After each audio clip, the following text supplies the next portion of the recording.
The year is 1979. The Cold War hangs heavy in the air, a constant state of tension between the United States and the Soviet Union. But in a rugged, mountainous nation nestled in Central Asia, a different kind of conflict is about to erupt.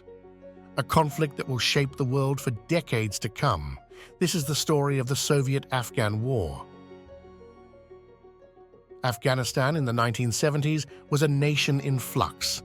A communist revolution had swept through the country, promising modernization and social reform. But for many Afghans, these changes clashed with their deeply held traditions and religious beliefs. Discontent simmered, and in 1979, it boiled over. A Soviet-backed coup toppled the Afghan government, sparking outrage among the rural population.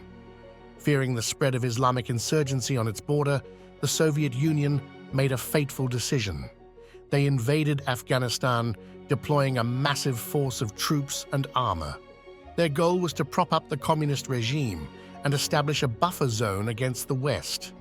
But the Afghans, fiercely independent and with a long history of resisting empires, were not about to surrender. The war that unfolded was unlike anything the Soviets had ever faced. The rugged Afghan terrain became a graveyard for Soviet tanks and helicopters. The Mujahideen, the Afghan resistance fighters, adopted guerrilla tactics, using the mountains to their advantage. They were poorly equipped but highly motivated, fueled by a desire to defend their homeland and their way of life.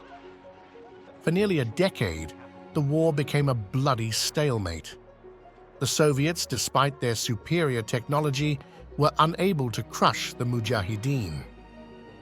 Meanwhile, the international community, including neighboring Pakistan, led by the United States, began supplying the Mujahideen with sophisticated weaponry. This, most importantly, included the now iconic man-portable Stinger missile. This game-changer allowed the Mujahideen to neutralize Soviet air power, significantly raising the cost of war for the Soviets. By the late 1980s, the Soviet Union was bogged down in a seemingly unwinnable conflict. Domestically, the war was becoming increasingly unpopular. The drain on resources and the rising death toll were taking a significant toll on Soviet society. In 1988, a new Soviet leader, Mikhail Gorbachev, made the difficult decision to withdraw. The last Soviet soldier left Afghanistan in 1989. With the Soviet withdrawal, hope flickered for a peaceful resolution. But Afghanistan's wounds were deep. The various Mujahideen factions, united against a common enemy, now fractured along political and tribal lines. Power struggles erupted, plunging the country into a brutal civil war. This new conflict, fueled by the vast stockpiles of weapons left behind by the Soviets, further destabilized the region and created a power vacuum. It was in this context that a new force emerged, the Taliban.